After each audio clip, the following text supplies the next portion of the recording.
wondered how people create these custom signs and can create multiples of the sign, you're in the right place. It starts with learning how to edit a font. And once you learn how to edit a font to turn it into a stencil, you can make a stencil that is reusable, unlike vinyl.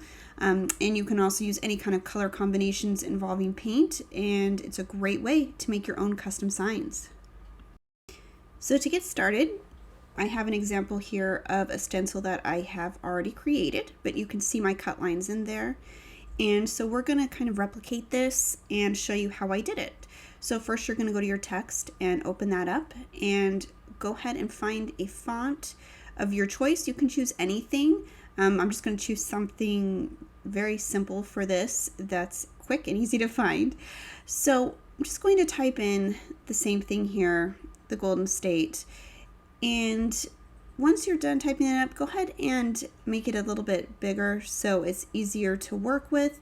You can also increase the size of your screen if you'd like, but I find this easiest. So go ahead and unlock it so you can work on it and change the size. And then once you have the size you like, go ahead and go to your shapes and choose a square. You can actually choose any sign that works best for the font you're using. This one, a square, is very simple. I go ahead and take it down to a very small rectangle. And again, just depends on the size of your font you're using. So this one I choose to do it on this straight line. It's a little easier when I'm going back to paint it. So just from experience, I like to do that when I'm cutting those. And then you just go to any letter that has basically an opening in the center of it. The goal is to keep that center of the letter in place when your Cricut cuts this out so you don't lose that center of the letter. So anything that has an opening, we go ahead and just add one of these little rectangles.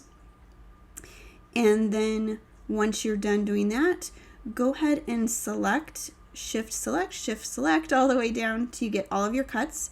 Go to your weld button, press that. Now your cuts are welded together into one piece. Now go ahead and select the weld cut and then select your text. And once you do this, you can go back and look for your slice tool. The slice tool will remove those little rectangles and cut them out of the font. So once you've done that, you can see here they are now cut. So you go over to the right and you go to your slice results. Go ahead and delete that, and then make sure you don't delete the text, just the cuts. So keep deleting, and there you go. And once you are done deleting everything, you should be able to see slices in every letter that has an opening. And this will enable you to print this just like this. You don't have to do a mirror print. You can go ahead and just print this like normal onto a blank stencil sheet that you have. And the best part is you can keep reusing it. And what I also do real quick, if you have an image, same kind of deal, just go ahead and make small rectangles to make sure that you leave any openings for any cutouts inside of an image that you're trying to replicate.